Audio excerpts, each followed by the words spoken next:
Good evening, this is Apex News India. I am Deepika Islingdaw, welcoming you to the news. Let us first take a look at the headlines.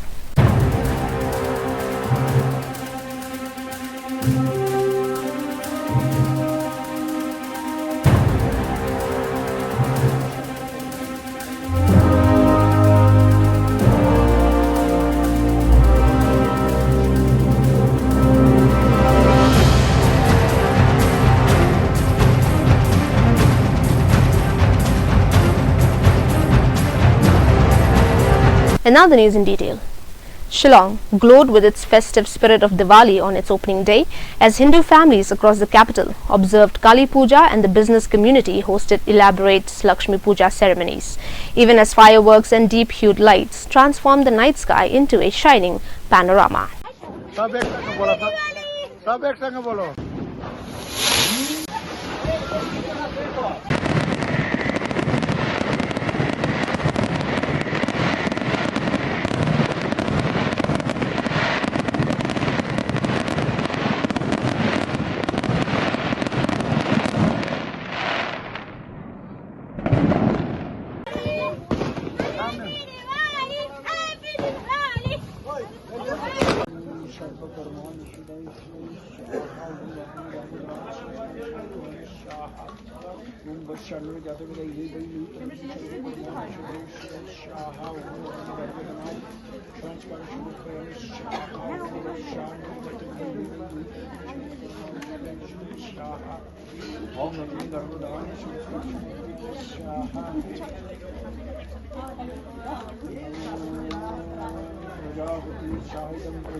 A record 2.6 million lamps were lit in the northern Indian temple town of Ayodhya, Uttar Pradesh on Sunday ahead of Diwali, the Hindu festival of lights. Diwali festival symbolizes the victory of light over darkness and marks the return of Hindu god Ram to his birthplace Ayodhya after vanquishing the demon king Ravan according to the mythological epic Ramayana. It is one of Hinduism's most significant and widely observed festivals.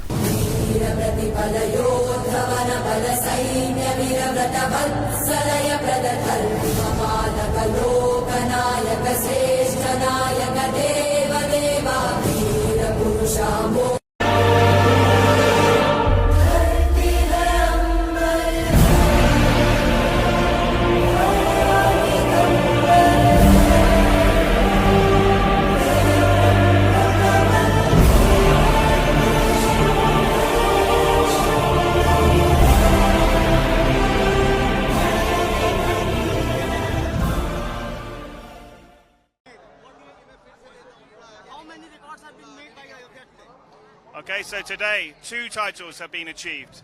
One for a performance yesterday of the most deer rotations performed simultaneously, and today the largest display of oil lamps. It's a truly fantastic achievement, and both displays were amazing. What do you want to say about this Deepotsav program and large people gather here?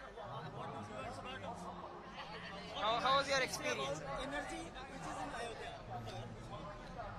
As with all Guinness World Records titles, the achievements is always amazing, but this one especially has an amazing visual display, and it's great for all of the people of India.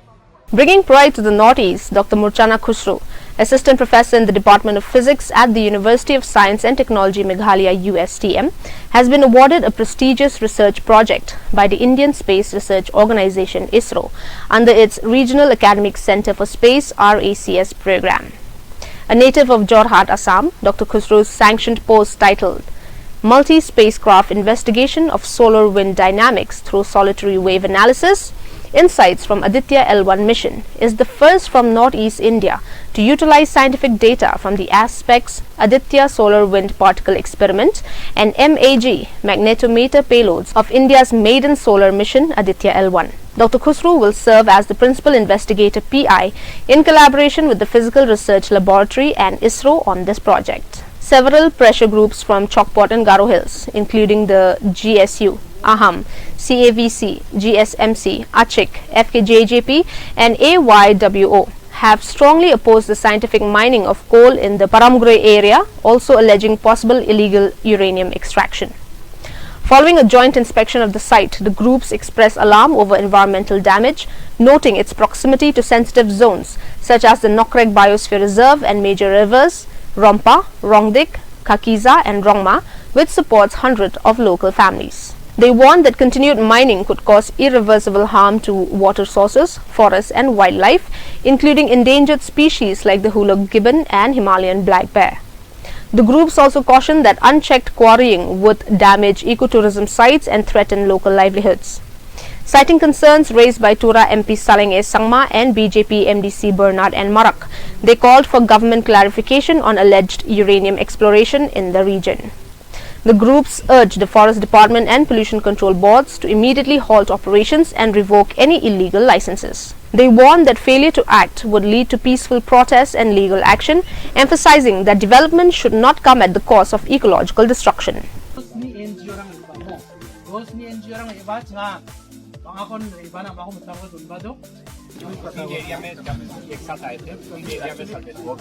Problem ये हो गया मैं पता नहीं था अभी जब कागज चेक किया गया ये कागज कहीं और गाँव का है तो यहाँ गाँव भी नहीं करना मैंने वालनी सुमायो 9:10 काउंटे 이거 감 가오바 4km 그 니랑 나보다 나가야 돼.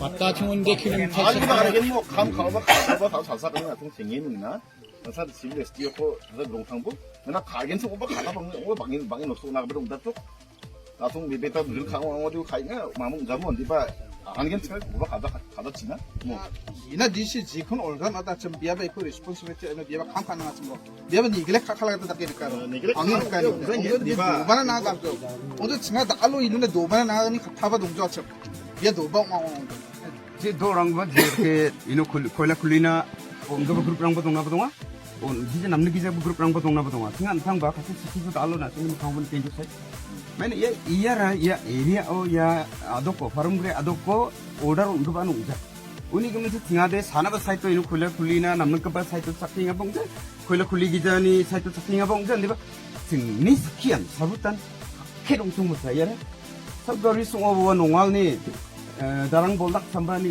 NOC Indian Army families celebrate Diwali with children in the LOC Tangdar sector.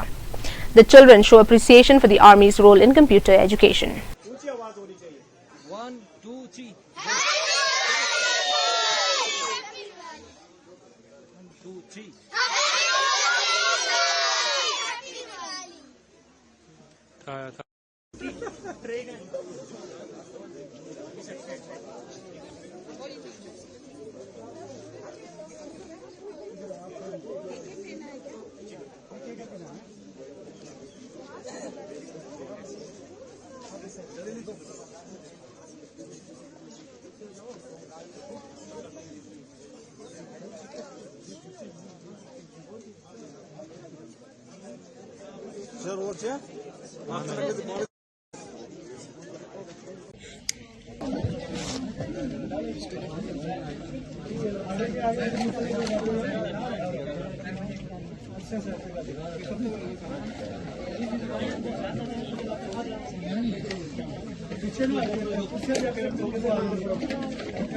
यहाँ से बना के नीचे करके थोड़ा इसी करके ना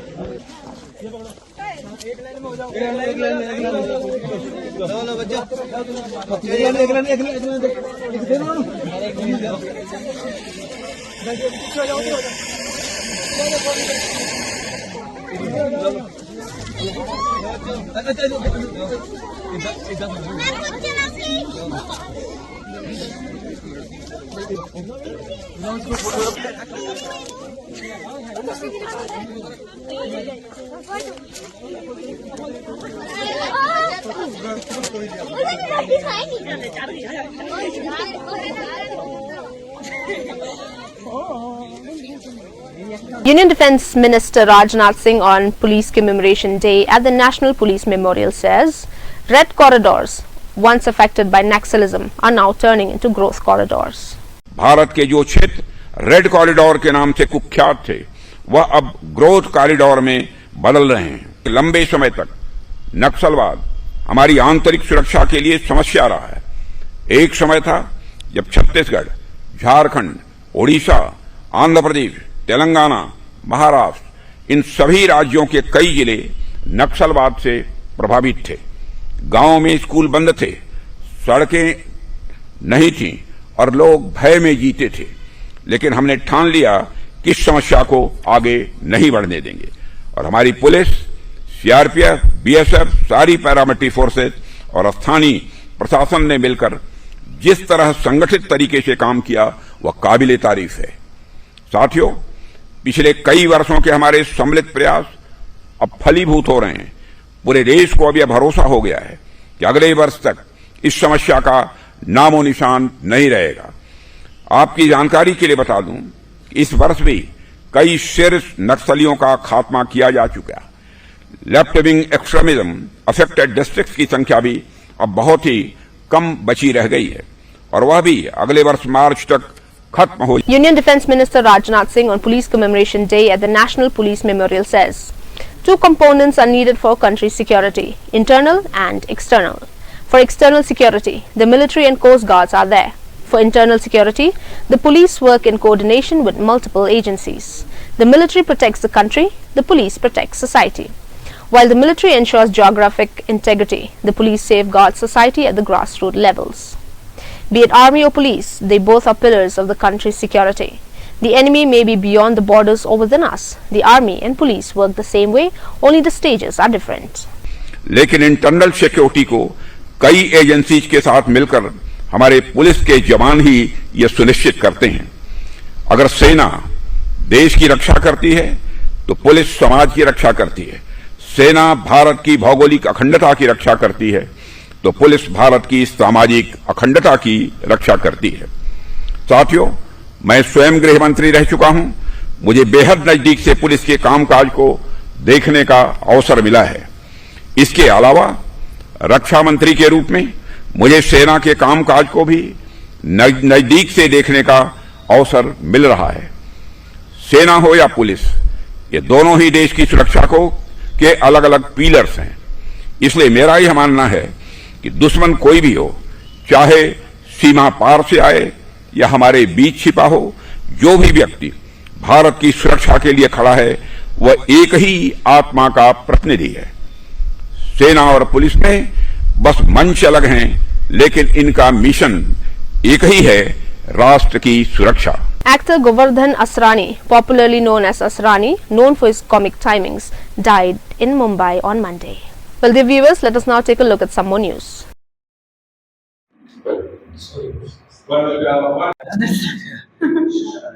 Asking, what do you think of the In the Jordan, we could go to Officer from our groups, and we are right now, and we train, and our condition is better now from the West.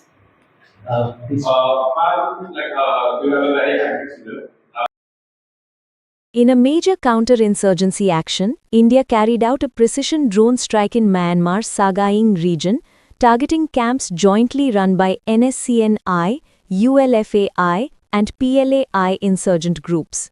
At least 8 militants, including top commander Major General P. Ang Mai, were killed. The strike, conducted early Tuesday, destroyed command centers, supply depots, and weapon storage sites used for cross-border attacks in Arunachal Pradesh and Nagaland. Officials said the operation demonstrated India's growing drone warfare capability and commitment to neutralizing cross-border threats with minimal collateral damage. Defense analysts describe the strike as a clear message that India will respond swiftly and precisely to any attempt to destabilize the Northeast. Amritsar, Punjab, Amritsar Rural Police, with a special cell and a central agency, arrested two accused, seizing an RPG-22 anti-tank rocket launcher, a motorcycle and a mobile phone. A case under the Explosive Substances Act and BNS Act has been registered.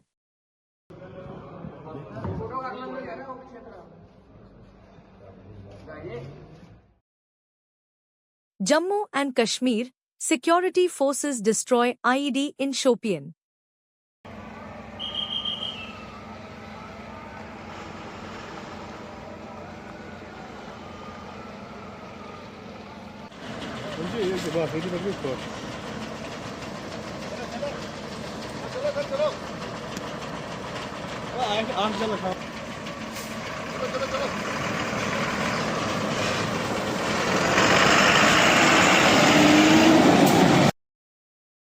Ranchi SP Praveen Pushkar says, in a recent incident, the owner of an eatery was shot dead by 3 criminals.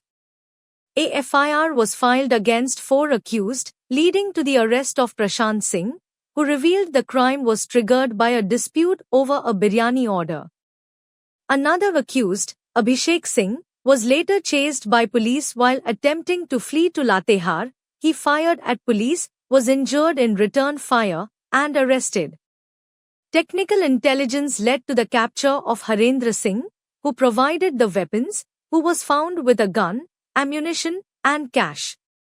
A raid at his home uncovered additional weapons. Both Abhishek and Harendra have criminal histories, with Harendra involved in land disputes and previously suspended from the police force. Investigations suggest the crime may also be linked to land disputes. मृत्यु हो गई। इस घटना के संबंध में 4 लोगों पर 4 नामजद अभियुक्तों पर प्राथमिकी दर्ज की गई। कांड का अनुसंधान स्टार्ट हुआ, उसमें एक व्यक्ति की प्रशांत सिंह की गिरफ्तारी हुई। प्रशांत सिंह ने बताया कि यह पूरा मामला एक बिरयानी के कारण हुआ। उन्होंने वेज बिरयानी ऑर्डर किया था और शायद उसमें हड्डी जैसा कुछ मिला, जिसके कारण बहसाबसी हुई और इन लोगों ने उसे जान से मार दी, गोली मारकर जान से उसकी हत्या कर दी। बीती रात ये सूचना प्राप्त हुई कि उस कांड का जो मेन अभियुक्त है अभिषेक सिंह, वो अपनी गाड़ी से लातेहार के रास्ते अपने परिवार से मिलने और उसे यहाँ से ले जाने के लिए वापस रांची की तरफ आ रहा है। जगह जगह पर चेकिंग लगाई गई, तो रातों में चेकिंग के दौरान एक गाड़ी बहुत तेजी से पास हुआ और इशारा देने पे भी नहीं रुका। रातू थाना प्रभारी ने उस गाड़ी को चेज किया और चेरी मनातू के रास्ते जब ये गाड़ी आने लगी तो उन्होंने सूचना दी डीएसपी हेडक्वार्टर 1 और कांके थाना प्रभारी को। कांके थाना प्रभारी और डीएसपी हेडक्वार्टर 1 उस रास्ते गए और वहां पे उस गाड़ी को रोकने की कोशिश की। दोनों तरफ से घिरता देख जो अभियुक्त है अभिषेक सिंह, उसने गोली चलाई और गाड़ी से उतरकर गोली चलाते हुए भागने की कोशिश किया। पुलिस ने जवाबी फायरिंग की, जिसमें 2 गोली अभिषेक सिंह के पैर पे लगी। उसके बाद उसको हॉस्पिटल ले जाया गया। रास्ते में उसने बताया कि उसको जो वेपन प्रोवाइड किया गया था, जो कांके में हत्या में यूज हुई थी, वो हरेंद्र सिंह के द्वारा दिया गया। तकनीकी सूचना से पता चला कि हरेंद्र सिंह कांके छोड़कर पिठौरिया के रास्ते भागने वाला है। पिठौरिया पे चेकिंग लगाई गई, जिसमें उसे एक इनोवा गाड़ी के अंदर पकड़ा गया। उसके पास से एक कट्टा और 3 गोली बरामद हुए। उसके पास 2 लाख रुपए भी बरामद हुए। उसने कन्फेस किया कि उसके पास हथियार है और भी हथियार उसने घर पे छुपा के रखा था। जब उसके घर पे रेड की गई तो उसके पास से एक बड़ी राइफल, 2 पिस्टल और गोली के साथ बरामद हुए। अनुसंधान में पता चला कि ये जमीन का कारोबारी करता था यहाँ पे और अपने कुछ लड़के उसने पाल रखे थे और वेपन के सहारे ये जमीन पे कब्जा करने का भी काम करता था। इसके विरुद्ध, हरेंद्र सिंह के विरुद्ध 3 केसेस पहले से दर्ज हैं, एक अड़गोड़ा में, एक गोंदा में और एक पाटन में। जो अभियुक्त अभिषेक सिंह है उसका भी पूर्व आपराधिक इतिहास रहा है। हरेंद्र का बैकग्राउंड क्या है? हरेंद्र सिंह पहले झारखंड पुलिस में एक सिपाही था, अभी वो निलंबित चल रहा है। जब से उसने आपराधिक रास्ते को अपनाया है वो निलंबित चल रहा है और अभी इस घटना में उसकी गिरफ्तारी हुई। सर, अभिषेक मूल रूप से कहाँ के रहने वाला अभिषेक का जो परमानेंट एड्रेस है वो औरंगाबाद बिहार है और यहाँ पे कांके में रहता था। ये बिरयानी ही मामला है या इसमें जमीन से जुड़ा भी कोई मामला? आप बता रहे हैं कि दूसरा जो को अक्यूज है वो जमीन का कारोबार करता है, तो कहीं जमीन से लीड तो नहीं कर रहा है या सिर्फ बिरयानी वाला ही मामला? हमारे पास सूचना मिली है कि इसमें जमीन का मामला भी हो सकता है। हम लोग उस पॉइंट पे भी अनुसंधान कर रहे हैं। अगर वैसे कोई बात आती है तो जरूर उसको मेंशन किया जाएगा। जैसा अभी आपको पता चला कि 21 अक्टूबर ये एक बड़ा महत्वपूर्ण दिन है भारत के पुलिस बलों के लिए, जो अर्धसैनिक बल है, क्योंकि इस दिन 1959 में लद्दाख के हॉट स्प्रिंग क्षेत्र में सीआरपीएफ के 10 जवान, उन्होंने बहुत बहादुरी से एक असाधारण साहस का परिचय देते हुए देश की रक्षा के लिए अपने प्राणों की आहुति दी थी। और उसी क्रम में आज देश भर में ये दिवस पुलिस स्मृति दिवस के रूप में मनाया जाता है। हमने भी पिछले वर्ष अपने 4 साथी खोए हैं ड्यूटी के पद पर, तो उनको भी श्रद्धांजलि आज दी गई। और साथ में जो देश भर में पिछले एक वर्ष में 186 पुलिसकर्मी जिन्होंने अपने प्राणों को न्यौछावर किया है देश की सेवा में, उनको भी आज श्रद्धांजलि दी गई।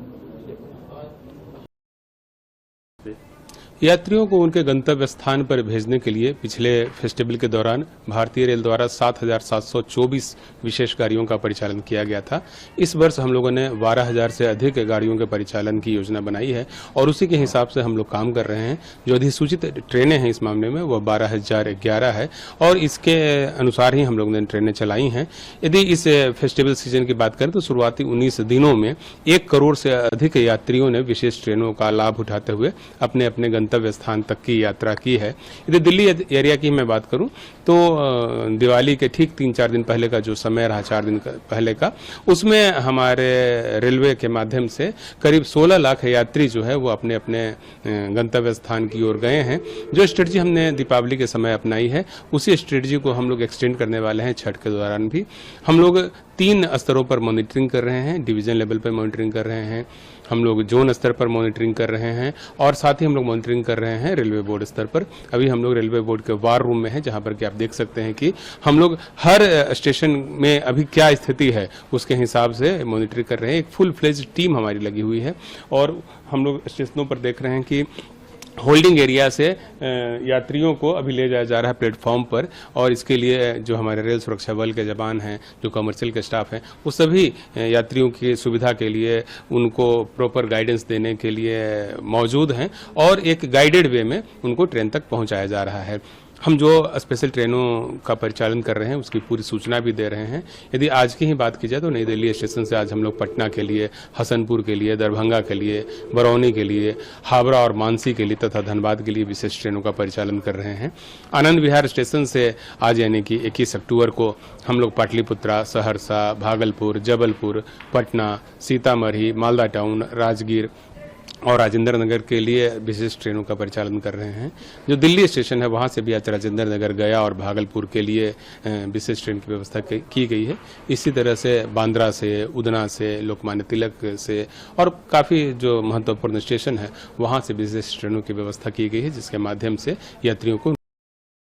आज हम बात करते हैं पोल्यूशन का बच्चों पे क्या असर है। इस समय सर्दियाँ आ रही हैं, सबको मालूम है, पराली का टाइम है, अपना दिवाली का टाइम है, थोड़ा बहुत तो पोल्यूशन टेम्परेचर कम होने के कारण भी होता है। तो जो सब लोग उत्सुक हैं पोल्यूशन बढ़ने से पहले क्या हम अपने बच्चों को बचा सकते हैं, तो हमें जानना जरूरी है कि बच्चों को पोल्यूशन क्यों ज़्यादा प्रभावित करता है एडल्ट के मुताबिक, राइट। तो सब बच्चों की उम्र तो छोटी होती है, उनके हर ऑर्गन इमेच्योर होते हैं। जब भी इमेच्योर ऑर्गन्स को कोई भी चीज़ अफेक्ट करती है ये ज़्यादा नुकसानदेही होती है। जैसे ब्रेन इमेच्योर होता है, दिल इमेच्योर होता है, लंग्स इमेच्योर होते हैं, पूरी बॉडी सिस्टम इमेच्योर होती है। ये बच्चे अंदर नहीं रुक सकते घर के अंदर, इनको बाहर ही खेलना है। आप हमारी उम्र में आप बैठ सकते हो अंदर एयर प्यूरिफायर लगा के, एसी लगा के, बट बच्चे नहीं बैठना चाहेंगे और बैठना भी नहीं चाहिए। इनकी डेवलपमेंट पे प्रभाव पड़ता है। दूसरा, इनकी हाइट छोटी होती है। आपने देखा होगा पोल्यूशन मैक्सिमम ठंड के कारण नीचे सेटल हो जाता है, तो जितनी कम हाइट होगी उसकी सांस में ज्यादा पोल्यूशन जाएगा। दूसरा, इनका रेस्पिरेटरी रेट कम से कम दुगना होता है एडल्ट के मुकाबले। तो अगर रेस्पिरेटरी रेट हाई है तो सांस मुंह से लेगा वो, और काफी बच्चों की नाक बंद रहती है, वो मुंह से सांस लेते हैं, तो नाक का जो फिल्टरिंग इफेक्ट है वो भी नहीं आएगा।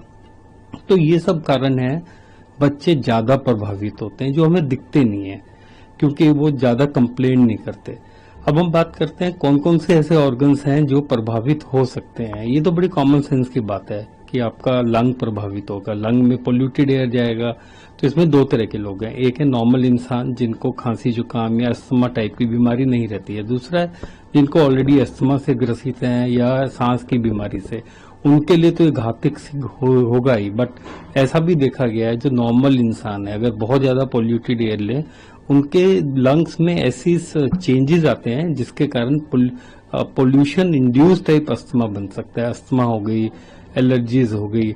अब लंग्स तो स्वाभाविक है, अफेक्ट सबसे ज्यादा ही होंगे, लेकिन और ऑर्गन्स की अगर हम बात करें, हम प्रेगनेंसी से बात करें, जो प्रेग्नेंट मदर है अगर पोल्यूशन से मीन्स पोल्यूशन को फेस कर रही है तो ना केवल मदर अफेक्ट होगी, जो उसके अंदर बेबी है वो अफेक्ट होना शुरू हो जाता है। ऐसा देखा गया है कि जो पैदा होते हैं बाहर निकलते हैं तो स्टंटेड होते हैं, छोटे होते हैं, इनके लंग डेवलपमेंट पुअर होती है और इनके अंदर हार्ट के अंदर और जो ब्रेन के अंदर थोड़े चेंजेस हो चुके होते हैं। और ये भी देखा गया है पिछले कुछ सालों में आपको ऑटिज्म जैसी बीमारियां भी काफी फल फूल रही हैं, काफी ज्यादा हो रही हैं।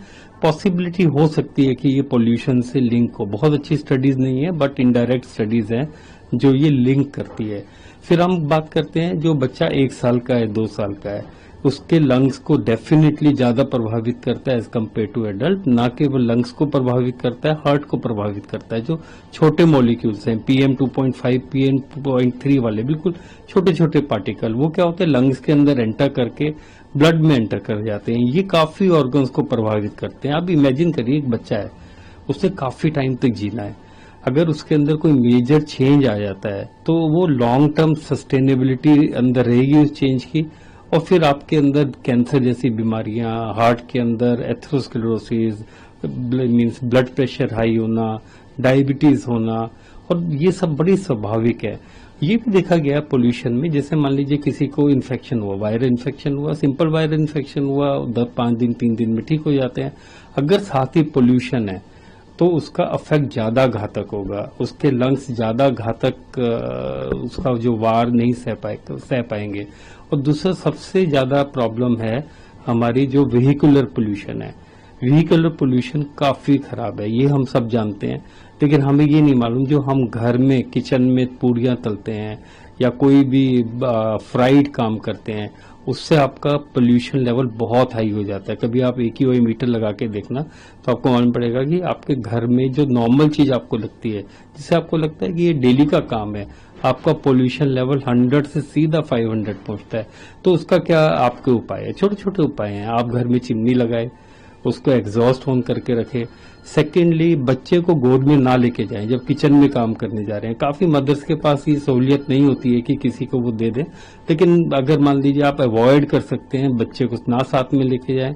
जैसे मैंने आपको बताया, बच्चे यंग होते हैं, छोटे होते हैं, इनमेच्योर ऑर्गन्स होते हैं, ज्यादा प्रभावित होते हैं।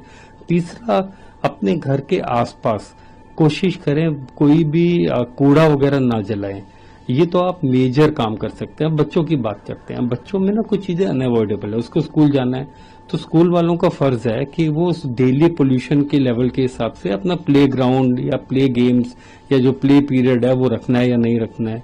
दूसरा, बच्चे स्कूल से बाहर आते हैं, वो कॉर्नर में खड़े होते हैं, वो रोड्स के साइड में खड़े होते हैं, रोड के साइड में सबसे ज्यादा पोल्यूशन होता है। कोशिश करें बच्चों को ज्यादा देर ना खड़ा होना पड़े, और बसों को भी जैसे प्ले ग्राउंड में लेके जा सकते हैं, जहाँ पे बच्चे आराम से जा सकते हैं, अंदर खड़े हो सकते हैं, काफी देर तक वेट कर सकते हैं, पोल्यूशन का उनको सामना नहीं करना पड़ेगा। तो आप ये सब कर सकते हैं। सेकेंडली, ऑफ कोर्स बच्चा खेलने जाएगा नहीं तो उसका कॉग्निटिव बिहेवियर, फिजिकल ग्रोथ नहीं होगी। ऐसे बच्चों के लिए क्या किया जाए जब पोल्यूशन है? पोल्यूशन तो आप रोक नहीं सकते हैं, तो अर्ली मॉर्निंग सबसे ज्यादा पोल्यूशन होता है। कोशिश करें सुबह और शाम को खेलने ना जाएं, बीच में कोई टाइम निकाल लें। सर्दियां आ रही हैं तो छुट्टियों का टाइम है, अगर छुट्टियां होती हैं तो 12-1 बजे भी बच्चा खेल सकता है। और दूसरा, अगर थोड़ा बड़ा बच्चा है 95 मास्क लगा के जा सकता है। तो ये छोटी छोटी चीजें हैं जो आपको हेल्प कर सकती हैं। हमें समझ में आता है कि पोल्यूशन को रोकना इतना आसान नहीं है, क्लाइमेट चेंज को रोकना इतना आसान नहीं है, बट धीरे धीरे मेरे को लगता है अगर हमारी गवर्नमेंट सजग होगी और थोड़ा सा हम लोग भी ज्यादा सजग रहेंगे तो आराम बेहतरी हो सकती है फ्यूचर में।